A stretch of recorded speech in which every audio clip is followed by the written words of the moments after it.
Hi, everybody. Welcome back to Ask an Addiction Specialist. I'm Bob Weathers, and I'm happy to be here with you today. I'm here with my friend Odie Martinez. Odie, I'm glad to be back. Yeah, it's good to have you back.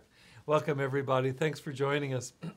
I missed last week owing to a head cold that moved into a chest cold, and I was teasing with Odie and Austin Armstrong, our co-producers here in the studio. I've got a little pharmacy here on the stand. I've got cough drops and tissues, and so I think we're good to go for today. I'm happy to be back. I missed you guys last week. Just by way of introduction, just for orientation's sake, my background is in psychology. I'm a professor of clinical psychology at California Southern University here locally, as well as I work as a recovery coach here locally in Southern Orange County as well, including at Beginnings Treatment Centers, and they are our sponsor for today's presentation, and I'm grateful to them for having us here today. My background is important here because there's so many different perspectives to take on addiction and recovery. And my own view is that they all have their validity. So if I were a physician, or Odie was, we'd be looking primarily from a biological or medical perspective at addiction and recovery. We do discuss that here, but it's not really my front yard. There are other perspectives as well. For example, in the 12-step program, discussion of addiction recovery is framed in terms of addiction being a spiritual problem that requires a spiritual solution. And I believe that that's completely valid as well. And so that's another perspective, and that also enters into our conversations. But my perspective is primarily psychological. And so we look a lot at what are the psychological factors that both lead to the onset of addiction, but also perpetuate it. And also in that line, what kinds of barriers psychologically rise up to oppose, successful, sustained recovery. One of the topics that we talk a lot about here, and we will again today, is the topic of shame, which is a psychological construct. It really ties into an emotion and a body sense that goes with that, and we'll be unpacking that later today.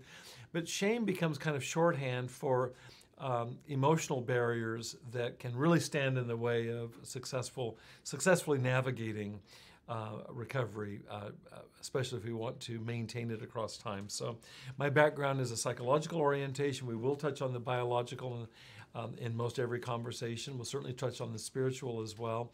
We'll talk a lot about emotions and relationships because that is my front yard. And we're glad for you to join us today. So I hope that you find value in what we're talking about. I know in our audiences we have those that are in recovery themselves. We have individuals that are contemplating getting into recovery who are currently actively addicted. We have loved ones of both of those groups, and we have treatment providers that work in terms of supporting people towards recovery. So I want to welcome all of you. I also want to invite you to share questions or comments that you have with Odie and me in real time. We have our scribe who will magically put up your questions on the screen, Austin. By the way, happy birthday, Austin. Happy birthday. I asked him, how does it feel to be 21? He says he's not there yet. No, it's great to have you. And Austin he'll transfer your questions up on the screen where Odie and I can read them and respond to them. So any comments or questions as we go along, I invite that. While I'm thinking of it also to invite you to share this. If you like what you see, share it with friends in real time today, as well as recommend friends to check out our archived videos. We're coming up on a year of weekly videos that are available through Beginnings Treatment Centers. If you look under podcasts there, you can also go on YouTube and look up Ask an Addiction Specialist, and there's a whole cache of videos, as well as through the Facebook group. Many of you have entered through the Facebook group, Ask an Addiction Specialist. So multiple roads to Rome here. Glad to have you with us. Thank you. By way of review, it's not last week, but 2 weeks ago, we talked about how it is that shame locates itself in relationships. And we're going to be extending that today by reviewing what I call the black hole of shame, and particularly looking at how we can heal the black hole of shame. So we're gonna talk about black holes. We're going to be talking about shame. We'll be talking about skillful means for navigating some of the problems that arise in our relationships. And I hope that you find some use in applying what we do today. I usually begin by introducing some material. I'll do it in dialogue with Odie. And then I have 3 or 4 exercises at the tail end of today's podcast that will require some thought and ideally some journaling that you might do. So if you have a a pen and pencil handy and a piece of paper, or if you're working at a computer or have a tablet or something, there'll be a segment of time towards the end where you can do some journaling and actually also share with us what you wish to as we're kind of nearing the tail end of our podcast. So know that we have some practical exercises. I do that every week. I really want to ground this material in a way that makes a difference for you. So anyway, so by way of introduction then, let's talk about this. First of all, that shame, we need to define shame to start off. And I'm not going to put you on the spot. I did that last week. One of the ways that psychology defines shame is it looks at shame as two sides of a single coin. So let's start with this definition, and then I'll move into some of the material that we'll move towards exercises. Psychology talks about shame as a double threat. The first threat is the threat to social acceptance. And so if you think about experiences you've had where you've been threatened by being kicked out of a group that, especially a group that matters to you, could be family, kin, close peer network, some subculture that you belong to. That's the first part of shame, is that it cuts right to the quick in terms of how it is that we're social animals. We require a connection with one another, and if there's a threat to that, that can go right into a highly anxious response. And we've talked about that, how that of all the human emotions, shame is actually correlated with the highest elevations of the stress hormone cortisol. So we're talking about an emotion that has high potential for wreckage emotionally for us. The connection, by the way, to addiction is that stress is the number one trigger for relapse to addiction.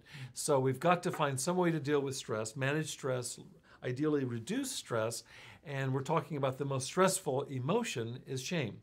So the first half of shame is a threat to social acceptance. I said it's two sides of a coin because they are related. The second side of the coin is a threat to self-esteem. That is in terms of how I feel about myself. And you can see, if you reflect personally on this, how it is anytime that you've been threatened or actually experienced being rejected by somebody, how hard it is to not go into the other side of the coin, which is feeling bad about yourself in terms of who you are. So there's going to be our working definition for shame today. Threat to social acceptance, threat to self-esteem. Having said that, and now I'm going to move to a question to my friend here, psychologists suggest that shame has its origins in our earliest development. And I want to ask Odie, and I have not fed you with answers to this. Why would that be the case? Why would, with what I talked about, threat to social acceptance, threat to self-esteem, why would that locate in our earliest development, literally from birth on? This is a factor in our emotional development. Any thoughts about that? I think because that's mainly where we get our ideas and our thoughts and beliefs of what it is to be accepted by others, not just by family members, but friends as well. Growing up, I think if you think about it, we probably start off as a blank slate, and soon enough, that blank slate is being written upon. And do we get messages of acceptance? Do we get messages of compassion? Or are the obverse of that? Do we get messages of rejection? Do we get messages of judgment or blame or shame, for that matter? The opposite of compassion is really shame.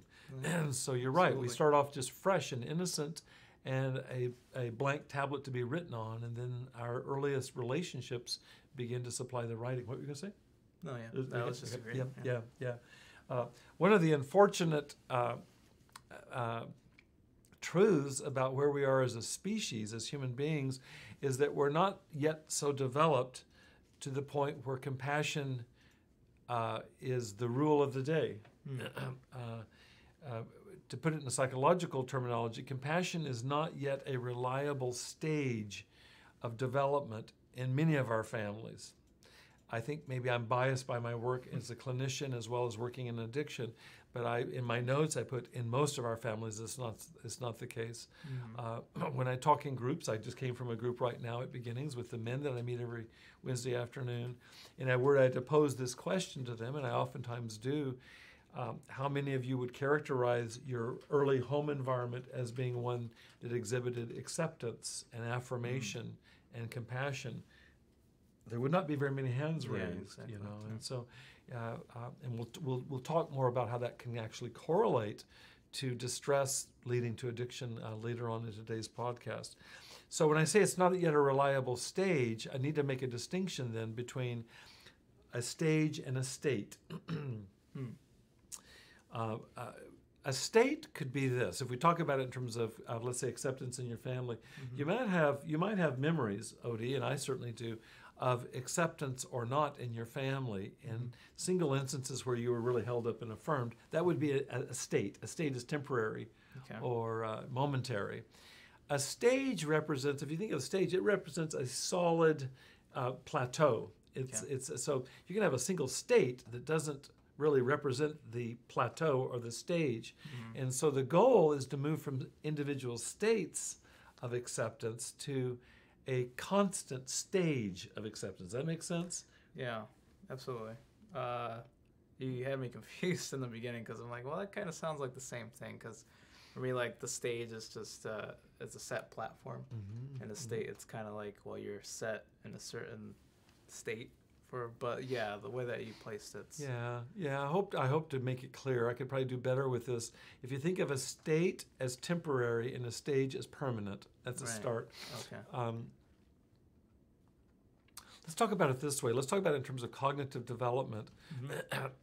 If you come to me, no, I'll use my daughter Amanda. Okay. My daughter Amanda, when she's 7 or 8, is beginning to become acquainted with and actually begin to master addition and subtraction. She can do that. And 8 or 9, 10, she begins to be acquainted with multiplication and division and so on. And so she's learning how to operate with basic arithmetic. And so she's at a certain stage of development that can do that, because a younger child is not able to do that. Okay. If you go to a 3 or 4-year-old, I've got a 4-year-old grandson. He's not yet capable of doing that. It's just it takes developing enough mental capacity to be able to move to a stage where you can do arithmetic. But let's say that Daddy comes in, me with my daughter Amanda all those years ago, and says, that's very cool that you can do addition and subtraction, Amanda. Let me introduce you to algebra. And so, and she says, well, what's algebra, Daddy? And I go, well, here, just look at this. X plus Y equals Z. In fact, X divided by Y equals 1 over P. And I start doing that kind of stuff. Amanda wouldn't look at me and go, that's very cool. I don't understand that. Teach me how to do that. She would look at me and say, Daddy, I think you've lost your mind. I'm really concerned about your mental health. It looks crazy. Yeah. And so at her stage of, let's say, arithmetic, moving to the next level of that level of complexity, that's actually more than the next level. It's a few levels up to move to the level where you can operate with algebra. If you think about it, if we're working with 1 plus 1, 1 bottle plus 1 set of notes equals 2 something, right? That's concrete. If I give you an X and a Y and say that leads to Z, there's not an X and a Y. It's actually an abstract idea. Right. X symbolizes something, Y symbolizes something else. The capacity to think symbolically doesn't come on until we're 12 or 13, if we're fortunate. And so Amanda's not going to look at me and go, that's cool, teach me that. She's going to look at me, it doesn't make any sense, because honestly, she's not at the stage of abstract thinking. She's actually at the prior stage, which is referred to as concrete thinking. She can get bottles and notes. She cannot get X's and Y's, and that comes on later. Much to parents' dismay, because that's the onset of adolescence. Because children can be really sharp at that point with flexing their new muscles, with being able to think abstractly and so on. So a stage represents an achievement that's more or less permanent, and it's pervasive. Right. A state is temporary, located in time, and can evaporate. It can evaporate like that. Got it. Let me tie this then into this topic of talking about shame and development. Is that I'm just going to use you as an example. We could use me as an example. You may have grown up in an environment where let's say you grew up in an environment where you had plenty of acceptance and affirmation. Humor me. I'll humor you. Okay. Let's say you had a formal foundation of self-esteem right there, and you felt accepted. So your foundation or your stage was that. There could be momentary states, events that would happen where somebody might call you a name, or you might be punished unfairly. And if you've got a stable stage of development, that would be the anomaly that would not factor into the stage. It would just be, okay, that's an individual state. And so the greater center of gravity is the fact that you feel accepted. Okay. Does that make sense? Yeah, so it's almost like having the way I just visualized it right now is having a steady stream or a pond that's a that good- flows very nicely and just like a pebble. It's being shot in, just ripples, but then it's... That's perfect it's image. just That's a one, great image. yeah. That's a great image. The stream keeps going. The stream Yeah. keeps going. Exactly. Well, we can flip this around, and this might be something you'd agree with more, but let's just say that you grew up in a different environment. Okay. Let's say you grew up in an environment where the more constant stream, in this case, was of negativity. Okay. Judgment, rejection, not really being seen or understood. I think both you and I can identify with that, Odie. I join you in Absolutely. that. Yeah. And so you could have individual pebbles into that stream. You could have a friend say something nice. You could even have a good day with a parent or a sibling. But if the constant stream is of negativity, a single positive pebble or even a few of those, what does it do? It'll cause a ripple, but it will be temporary. And soon enough, the stream goes on and no one remembers the pebble came into it. Okay. So we just invented a new image. Yeah. It's the Martinez Weathers image of psychological development. I can see us right now in the headlines. So let's work with that image for just a second. Now, since we've been talking about family relationships, one of the things about shame is that it will locate. So let's go with the latter image. So we've been exposed from early development on to a stream of negativity. And not surprisingly, we internalize that. We begin to view ourselves that way because after all, that's what our significant environment does. If you think of an image of a mirror, what's mirrored is negativity. And so if we talk about low self-esteem or constantly being insecure about connection to family and other people that love us, it makes sense, doesn't it? Yeah. That we'd inherit that kind of lens. Absolutely. Yeah. So the next statement is this, is that shame will tend to locate then more often in our closest relationships in adulthood. So we're no longer in childhood. We're in adulthood. The river is still streaming. Unfortunately, the river is still streaming with negativity. And let me ask you, why would it be that, for example, that you might be more upset with something that your wife says to you or a parent says to you than what the gas station attendant said to you today? Why would that? Why would there be any difference? I would immediately guess because with parents or a spouse, I'd have more of an intimate relationship with them than with a random gas clerk. So it's Exactly. I'll never see that person possibly again. So it's just It doesn't get under your skin. Yeah, it doesn't get under your skin. If you think about it, this river, this stream that we're talking about, it got laid down in the most intimate relationships, just what you're saying, with those that were charged with caring for us and the ones for whom we had the most love, the most caring, the most vulnerability, the most need.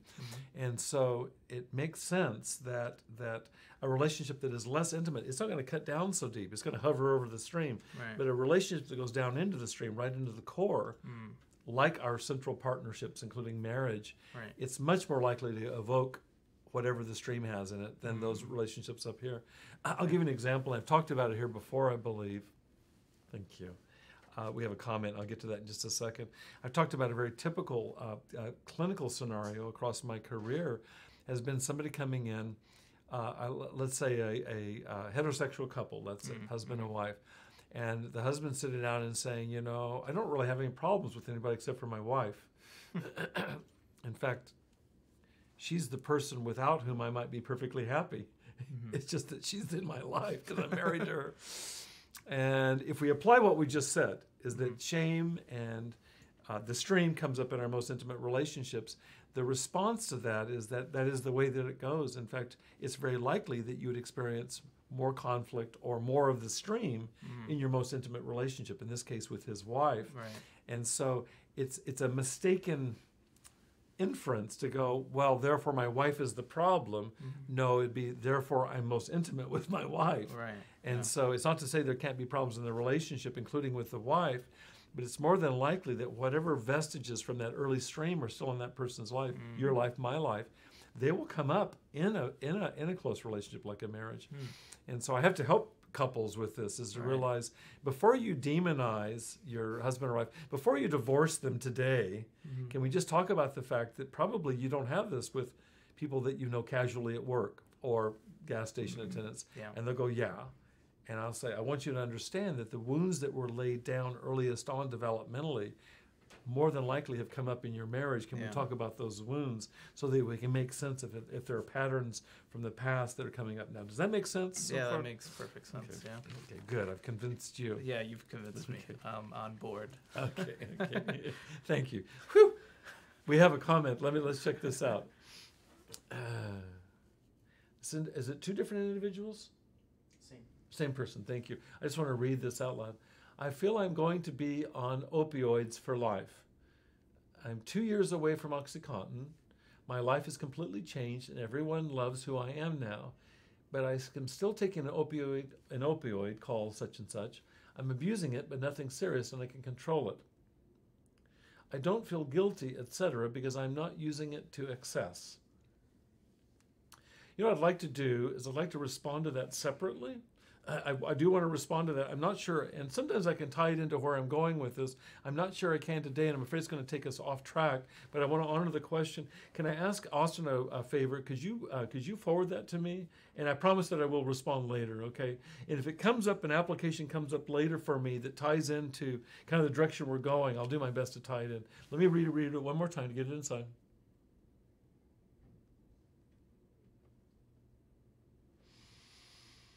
I usually can arc over to content, so give me just a second with it.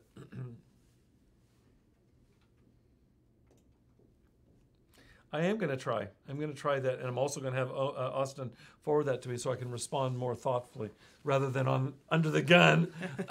Is that one of the things that we're talking about here is relationships and where they get laid down for us. Mm-hmm.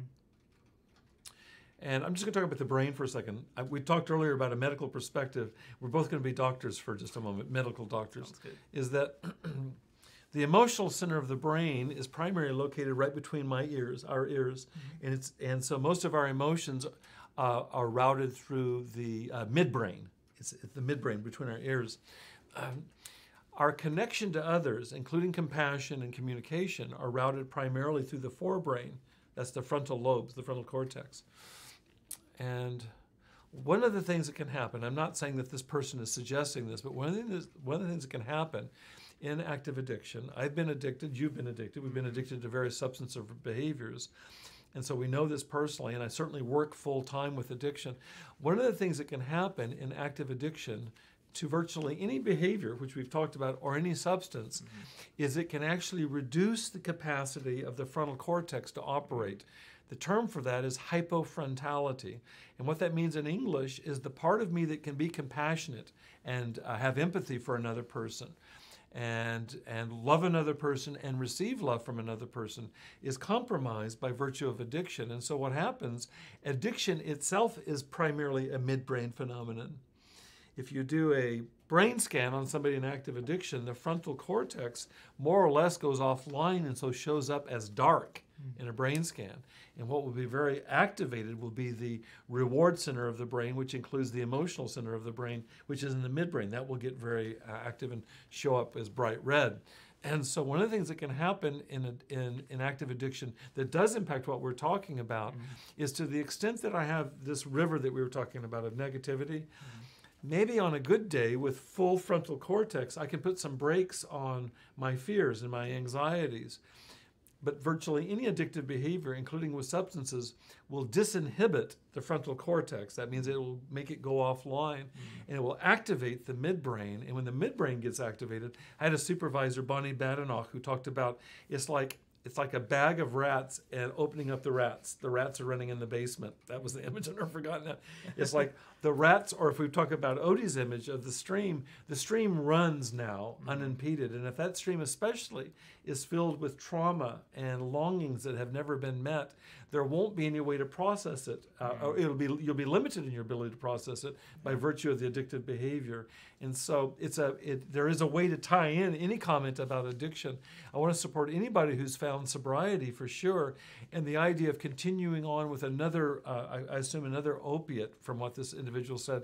The risk of that is that you'd be risk losing this part of your brain in terms of being able to stay in connection to another person, because connection requires this part to be on board. And what you're left with then in relationship, and we all know this, just think of a time that you've been really mad.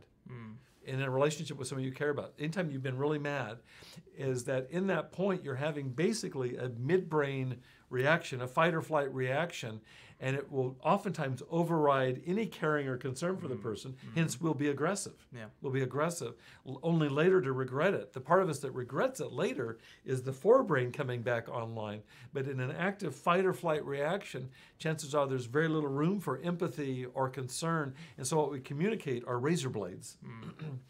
And so it's much more likely to do that in addictive brain, an addictive state.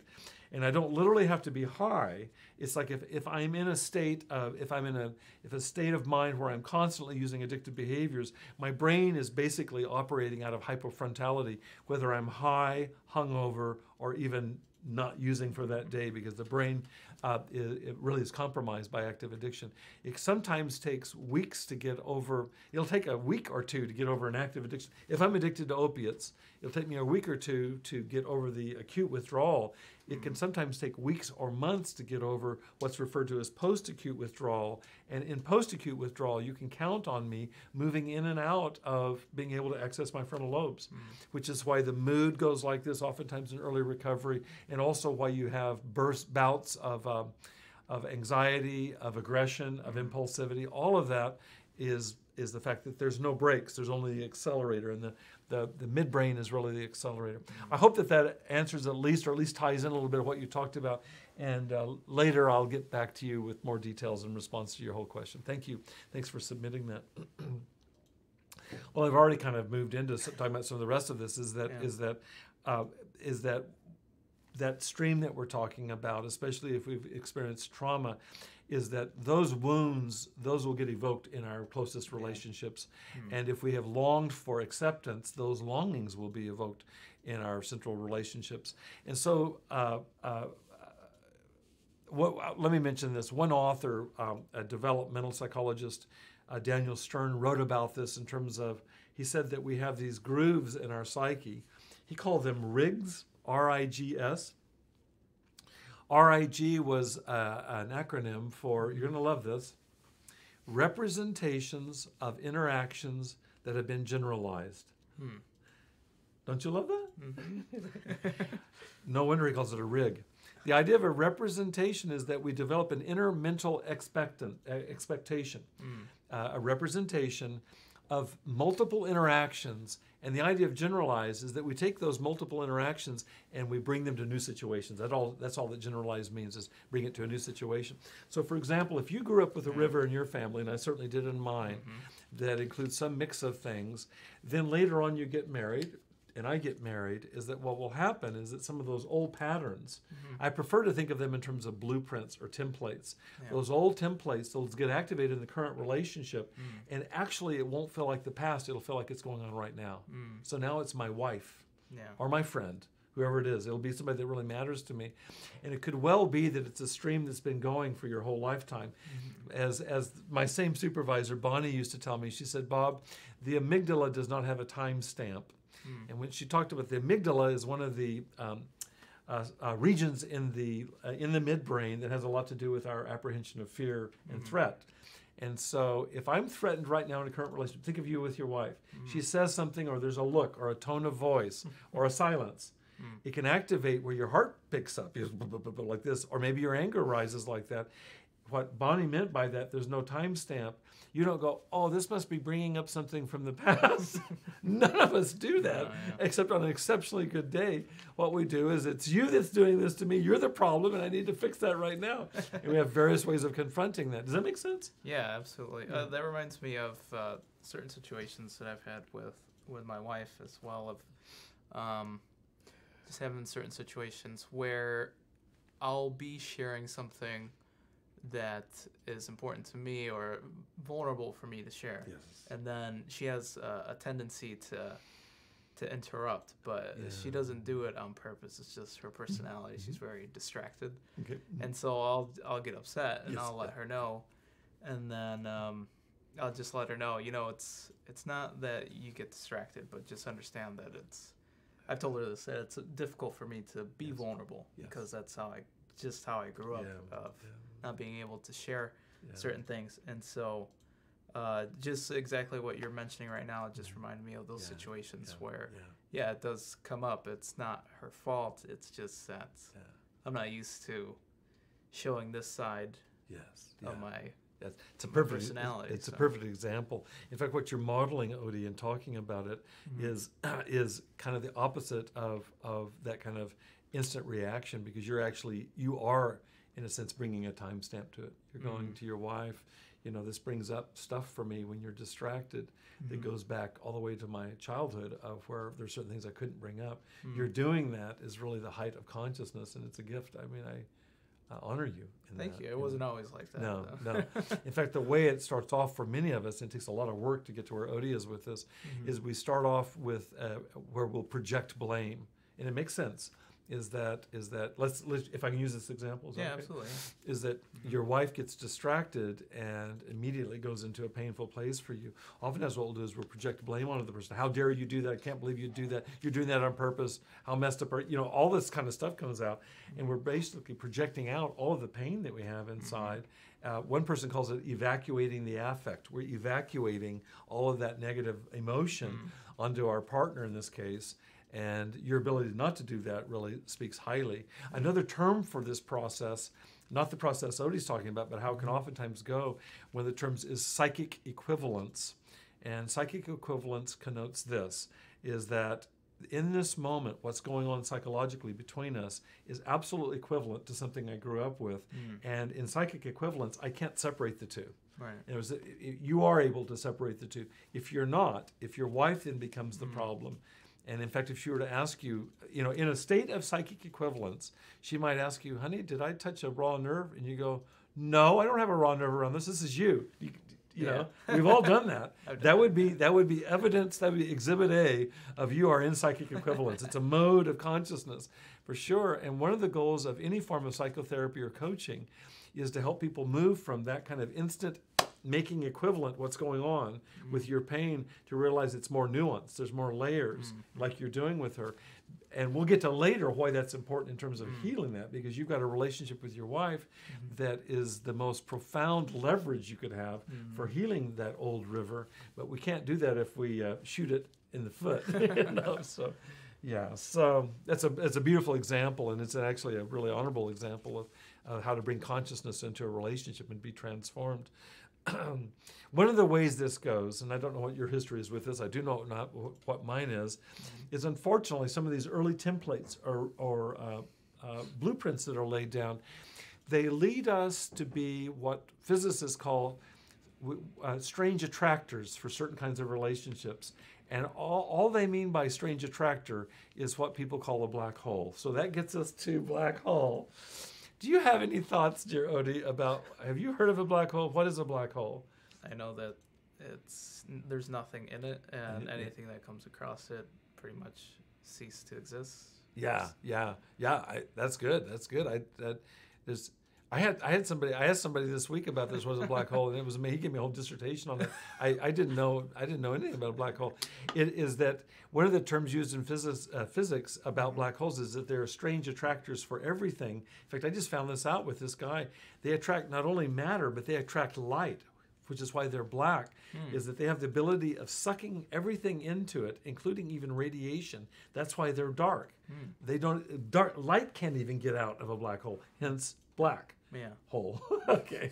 And so neither one of us are physicists, but we get the idea. And what we're suggesting here is, if we go back to your image, now we're going to mix metaphors terribly, is that if there's a river that's been laid down again and again by thousands or tons of interactions, is that we create certain kinds of expectations. I mentioned rigs earlier, and it manifests as a black hole, is that we'll tend to take anything, like your wife's distraction gets sucked into the black hole of your trauma.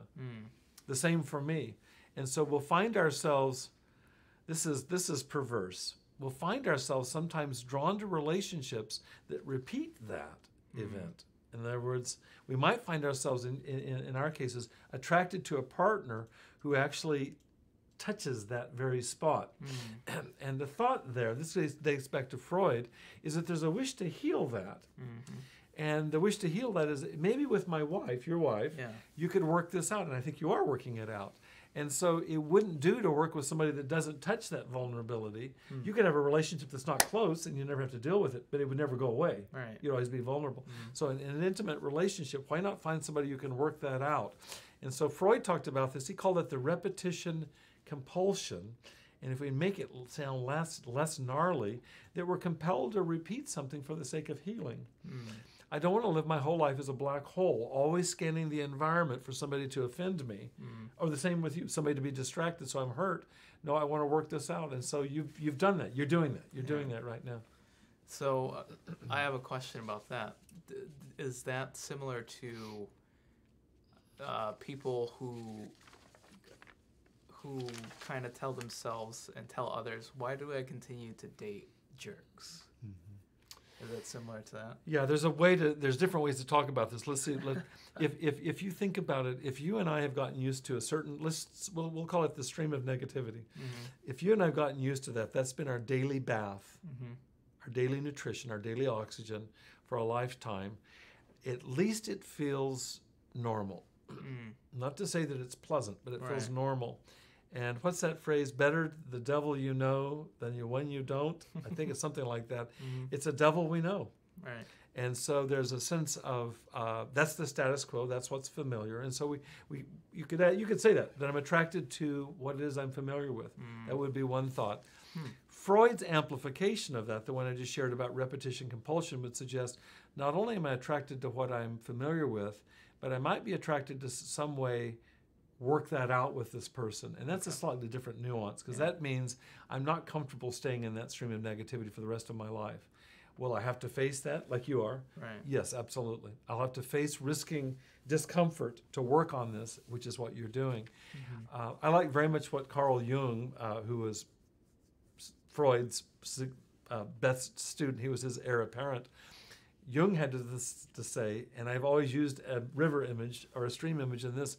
Jung said that what you're doing, which is he called it the opus contra naturam, and that's Latin, but it's easy to break it down. Opus is like a piece of music. It's a piece of music. It's a work of art. An opus is a work of art.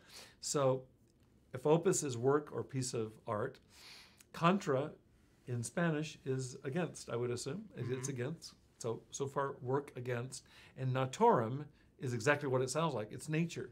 And so doing what you're doing is a work against nature. So if it's been a stream of negativity that's gone this way, you actually have to enter into the stream for the healing, but you're going upstream. That's the opus contra naturam. You're going upstream, and that's always the sense I've had of what Jung meant, is that in order to transform this stream of negativity, I've got to get wet, and I don't want to. I'd like to avoid that, and some people do.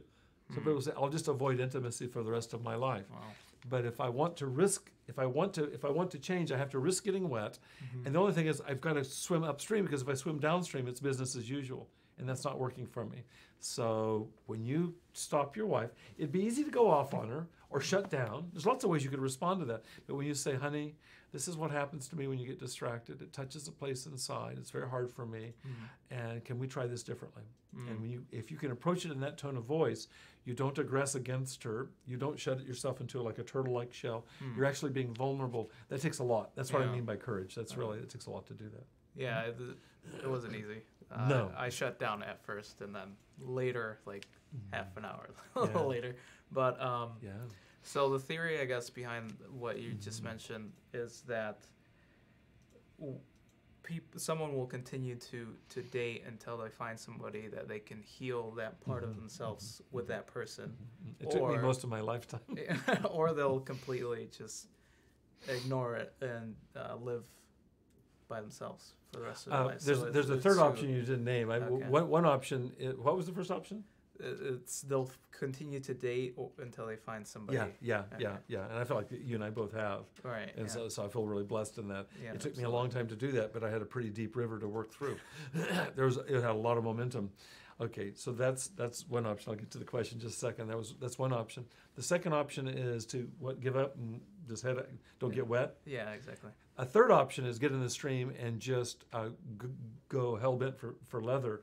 And what that means is that people will get in the stream and they'll just act out that old pattern of negativity forever. And so plenty of people will stay in a relationship where they just beat the living daylights out of each other psychologically or sometimes physically. And so one way is to go with the fight reaction. That would be that. Another is the flight. I'm going to flee relationship. The other is the path of consciousness, which is what you're talking about, the opus contra naturam, which is getting in there and going upstream. And so there are at least those three options for sure. The only game in town, as far as I'm concerned, is the one that you're living, the one that you're talking about. That's the only game in town. Cool. There's another comment that's come in here. Let me read this. I think you are saying the way to heal is through relationships. That makes sense, but what about for people who are more introverted and don't naturally do a lot of connecting? It's a very good question. My pause... I've thought a lot about this question. My pause is this.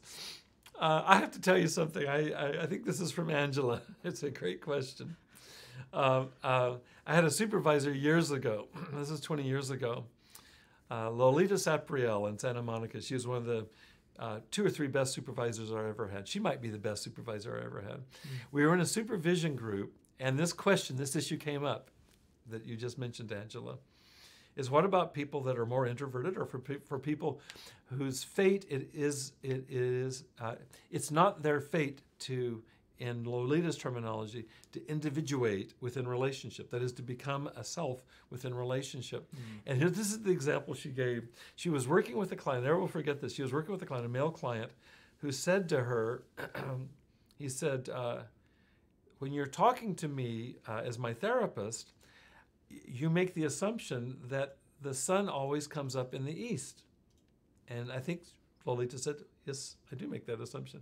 And he says, it doesn't come up in the east if you live on the North Pole. I never have forgotten that. And his point was, he was a very bright client, obviously, and also a client that was speaking about there are other ways to become a self, that it doesn't, or even to heal from our trauma than relationship. I'm so biased towards relationship, and I will own that. That's why I paused and laughed, because I feel busted in a way that Lolita felt busted, is that, you know, most of my work is around emotions in the context of relationship. And because of the way I'm wired and because of my own path of stream work, I've spent a lot of time going downstream and getting out of the stream and working on going upstream nowadays. For sure, most of my work has been in the context of relationship. I don't want to hold out that that's everybody's path. I really. So in the spirit of integrity and answering you, I think it's on a continuum. I think for some people it's more primary relationship. I think for other people it's secondary. For other people it's tertiary. I mean, I just don't think, I do believe that the patterns are laid down primarily relationally. There's a genetic component that has nothing to do with relationship, but we're talking about the environmental component, and I feel like that environment is radically informed by our attachment relationships, that's for sure.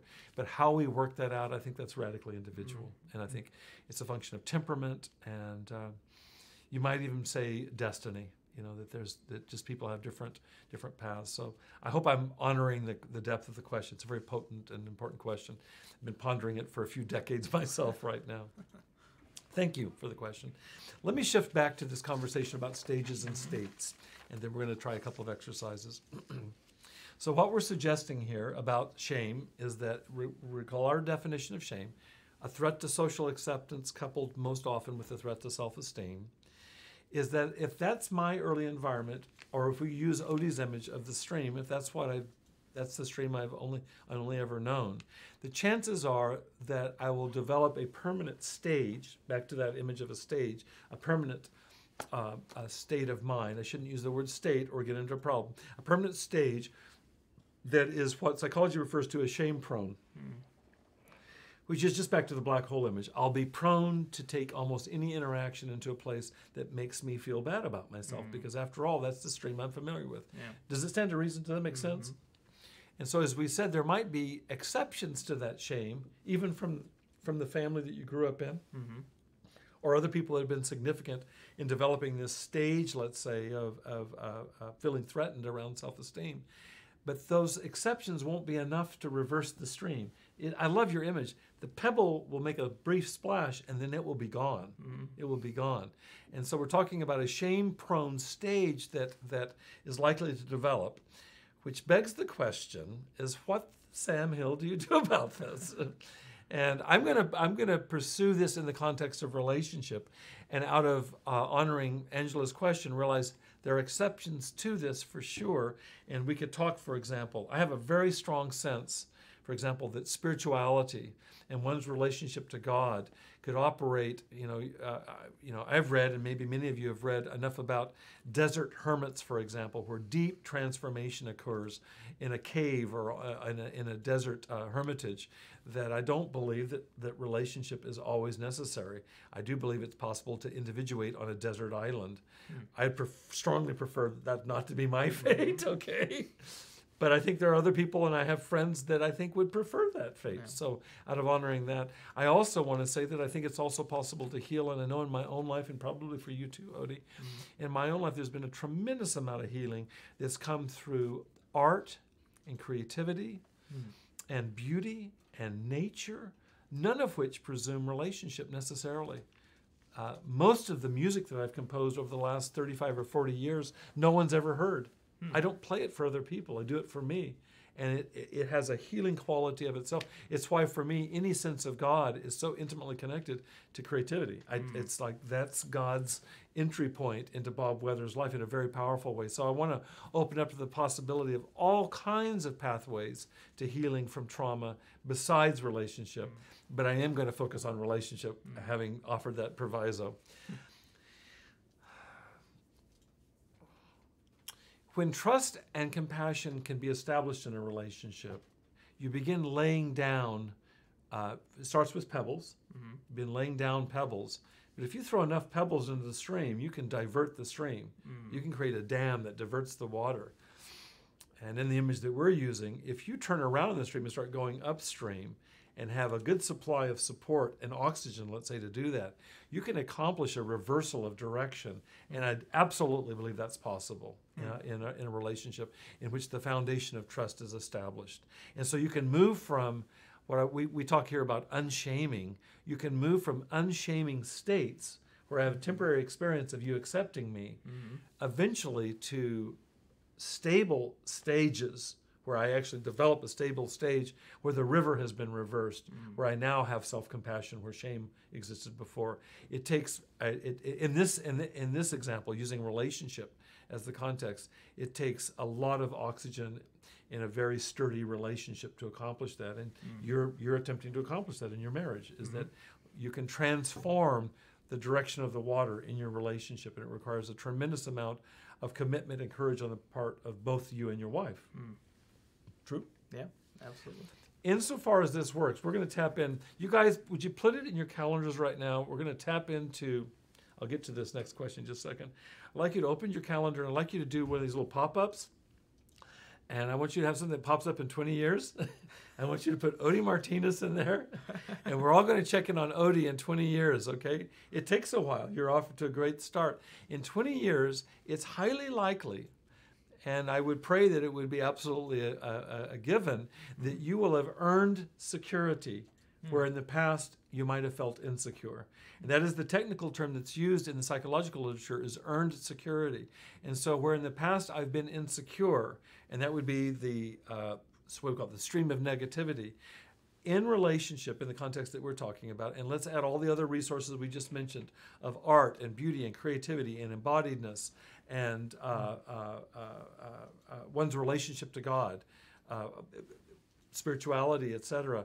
Is it some combination of these? This is my own view: is that you can transform things from insecurity into security, and that is an earned security because you're working your fanny off to accomplish that, and with grace. In relationship and from God, you can actually accomplish earned security. That transformation, there's a ton of research. If you go to Google, for the next 20 years between now and when we check in with Odie, just do a Google search for earned security to read more about it. There's a ton of research that suggests that this stuff really works. Let me pause. There's a comment or question that came up. To follow my earlier questions, I believe there are ways to deeply connect with people that are not the usual mode. So like in nonverbal artistic ways. Absolutely. Absolutely. In fact, what I want to say is that you might even argue that the latter connection, not the usual mode, but in nonverbal artistic ways, and if we expand artistic to include anything that involves a creative interchange with somebody else, is that there's a fair bit of research to suggest that it's that connection. It's not the words that I say to you or that you say to me, or let's pick you and your wife. It's not the words. When you tell her what you tell her, like what you just shared with us, her response is communicated in her response. And her response is a full-bodied response. Does she pause? Is there tenderness in her eyes? When she speaks, is there love in her voice? Is there compassion or not? And all of that informs how you integrate that experience. And much of that is nonverbal. In fact, many people would argue the most influential parts are not verbal. And it is certainly a creative interchange. We've already talked about the opus that this is, the opus contra naturam. It is a creative opus that you're doing there because you're trying to create something new. It's not just create, you're trying to co-create with your wife something new. And so I really want to affirm the comment behind that question, which is that I honestly think that most of this transformation happens in unusual ways of relating. The usual way of relating for Odie with his wife would be to go with the stream. And you could fight with her, or you could distance from her, stay dry. But you choose to be wet and not go with the flow. You choose to go against the flow. And I think that is absolute creativity. What are some practical implications of this, as long as we're talking in the relational realm? Is one thing is that we have to begin to give ourselves the privilege, the right to choose for healthy family. You're doing that with your wife. You and I were born into a world, and we didn't choose for our blood family. And I assume that you have great loyalty to your blood family, and I do with my blood family. But there's some limitations there that if I don't also, as I grow into adulthood, choose for relationships where I can transform some of those deep patterns, including those that were laid down in my family, I'll be hamstrung for the rest of my life. And so by choosing healthy family, I don't mean you have to reject your family, but you may need to embrace a bigger picture, whatever it takes for healing. To heal these patterns, it's going to take something other than that which laid it down. In the best of families, what you just said with your wife, in the best of families, you could go to your mother or father, brother or sister, and say the same thing. Listen, when you're distracted or when you don't affirm me, this is what happens. Notice I said best of families. Did you guys see the nonverbal here? Odie goes, you're kidding, right? No, I don't know your family, so I don't mean anything. No. And so it just depends. Because maybe I can have healthy family transformation within my own family. That's an incredible gift. But if not there, then the question is where, because I need it. I need it for sure. I have a bias here, owing to my own background, is oftentimes coaching or therapeutic intervention with a therapist, can be a minister, can be a coach, can be a good teacher. I think it begins there oftentimes. It'll begin with somebody who sees us maybe outside of the norm of the stream of negativity. And we have an individual state experience. That felt really good. A pebble goes in the river, and then we forget it, and life goes on. But after a while, you have enough of those, you think, I want more of this. And so maybe I want to spend more time around this teacher or this coach or this minister or this therapist. And then any good therapist worth his or her weight in gold is going to recommend that you begin to generalize from therapy to your marriage, to other relationships. And so therapy can also oftentimes be maybe an initial experience of a sustained oxygen-rich environment.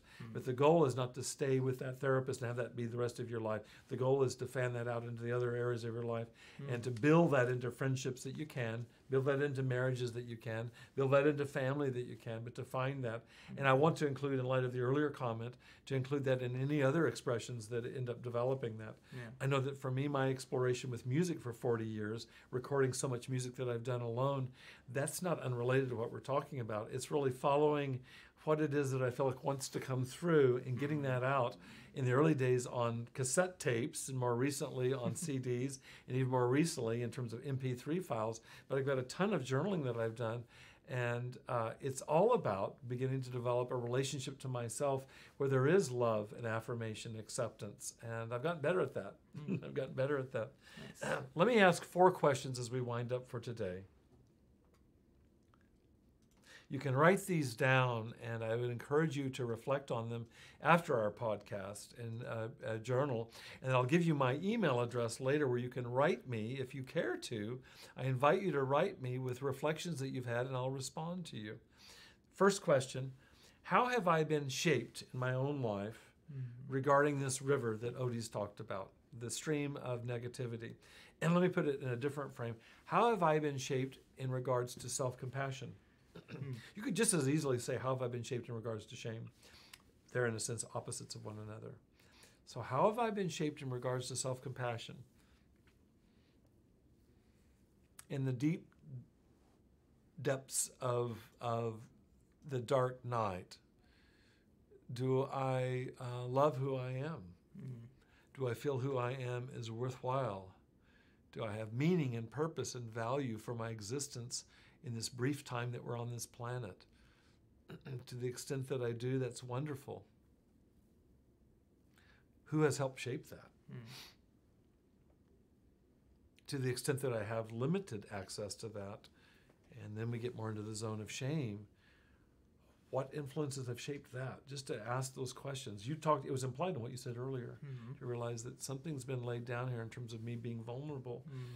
And it doesn't make it easy for me to be vulnerable, honey, to your wife. Right. I need you to help me with this. Second question. How have I been shaped regarding compassion to others?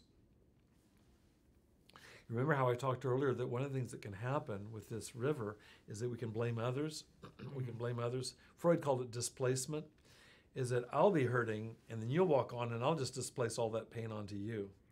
And so I'll blame you or shame you. I'll make you feel bad. And for a moment, maybe I don't feel so bad because after all, I put you down and showed you, didn't I? It's very temporary. It's a temporary state for sure. Well, let's ask ourselves, how have I been shaped regarding my compassion to others? Do I have a response of compassion?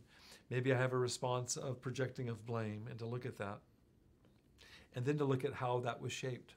Was compassion modeled for me towards others in my family and other significant relationships growing up? Or was judgment and rejection, aggression, were those modeled? Fourth question for further reflection.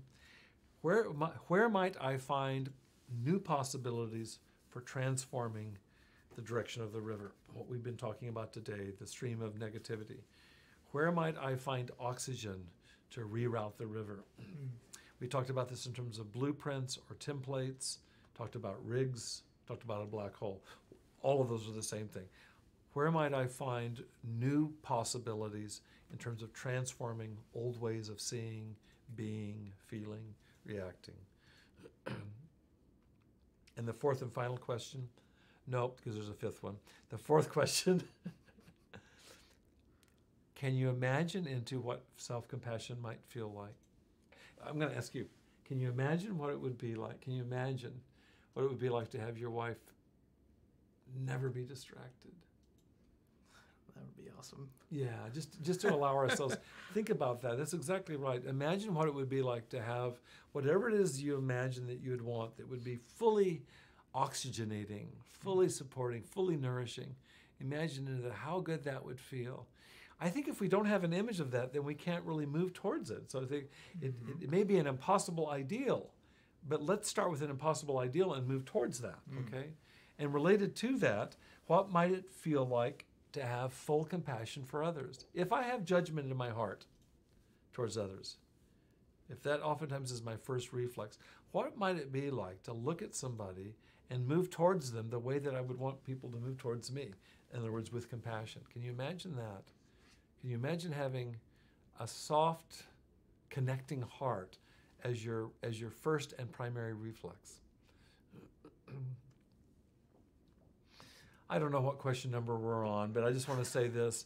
I want you to ask yourself, can you allow yourself to imagine? Can I allow myself to imagine what it would be like to live in a different flow than that stream of negativity? Can I imagine living in a world where I'm not so vulnerable to that black hole that we were talking about earlier?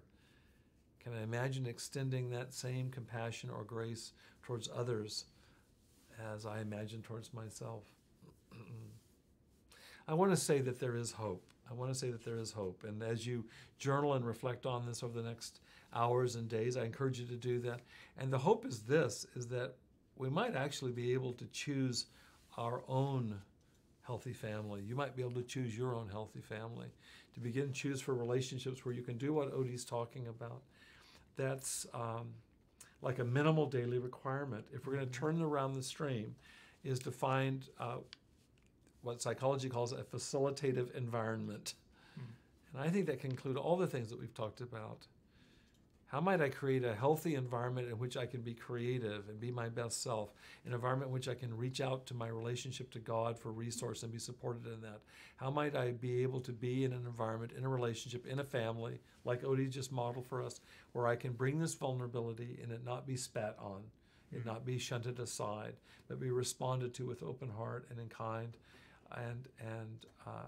and that I might have hope of transforming that. That's where our hope is, I think, to me, is that we can create a new...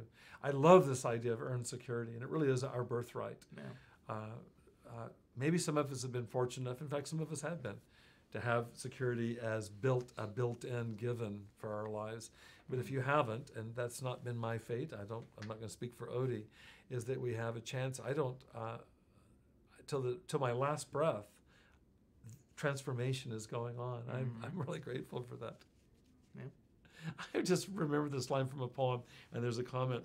There's a line from a poem by the 13th century Persian poet Jalaluddin Rumi where he just says this: copper doesn't know it's copper until it's changed to gold. Copper doesn't know it's copper till it's changed to gold. And so as long as you're going this direction, copper doesn't know it's copper. But if you get a taste of gold, like what you just modeled for us, then copper knows, I'm changing, man. I'm becoming gold. And I think gold is our birthright. And if it's not given you, if you haven't been given security by virtue of your life circumstances, that we can earn it. And that we have to participate courageously, like what you've modeled for us today, Odie. Yeah. But that is a possibility strikes me as utter grace. I like how you put that. That reminds me of, there's been instances, to take it in a sports side of things, where I've had either a really good game of basketball or of soccer, and then somebody coming up to me after a game and just saying, "Hey, you did really good today. What'd you do different or whatever?" And just like, you know what, I did do pretty good today. Yeah, but there's other 90% of the time, it's mostly just like, I did okay. It's not that great. And then one day it'll be 89%, and then 88%. It's very gradual, but there'll be a process. You're on the right track. There'll be a process of transformation to where maybe one day even the center of gravity will change, and you'll no longer be headed that direction, be headed a different direction. It takes a long time to turn the Queen Mary around, but you can turn her around. Yeah. Okay. There was a comment. Thanks, Dr. Bob, for your introducing self-compassion practices so many months ago. Working with that has been the most helpful. Yeah, thank you for that. I believe that's Angela as well. Thank you, Angela. Yeah, we'll come back to this again and again. I really feel like in the context of, from a psychological perspective, looking at addiction recovery, I'll summarize with this. Looking at addiction and recovery, is that from a psychological perspective, I believe that our talking about it, whether we talk about it in terms of self-compassion, or talk about it in terms of shame and how to manage and reduce that, how to unshame ourselves. I feel like it's absolutely central. One of the gifts, it seems like to me, of the vulnerability that cracks open with addiction for you and for me, is it can open us into the possibility of wanting, it's almost like it mandates it. When you hit bottom, when your marriage is threatened or your livelihood is threatened, you might really be woken up to questioning the direction that stream's going. You know what?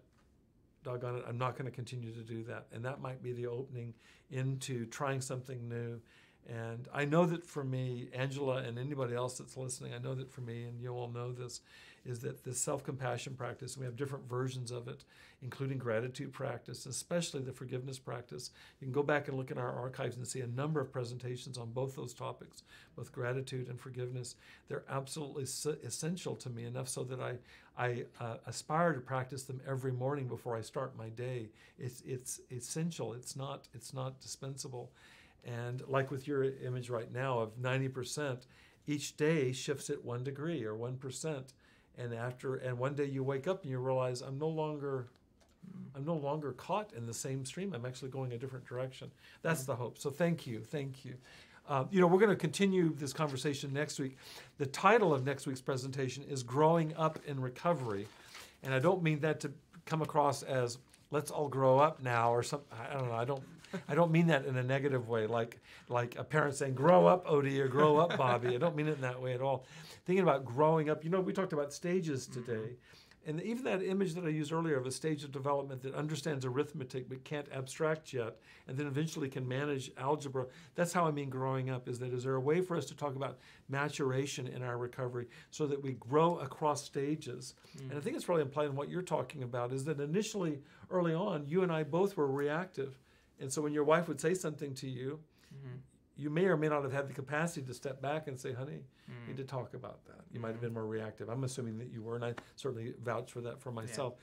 But as we grow through stages, and this is what we'll be talking more about next week, as we grow up in recovery, we actually get more and more capable. The rich get richer. You'll get better at this. As you practice this muscle, you actually get better at it.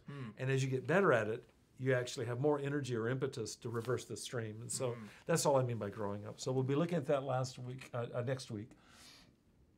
If you have any more questions or comments, I invite you to write me at www.drbobweathers.com. You can go there, and there's a comment section. Just write me, and it will come to me to my personal email. So I invite any comments, reflections. If you do the exercises that we talked about, answer the questions, I'd love to respond, and I invite you. I want to thank all of you for joining us. Austin, on your birthday, this is a blessing. He came on his birthday, everybody. So thank you, Austin. You do a fantastic job. Odie, I really appreciate your presence today. Always do. I really appreciate it today. Thank you. Your story is seminal, and your image is I'm going to steal it from you. So I'm going on notice. I'm stealing it from you right now. It's a great image, a great experience. Thank you all for joining us. I hope you'll come back next week and join us again. We'll be back next Wednesday, same time, 3 p.m. Pacific time, looking at growing up in recovery. Blessings. Have a good week.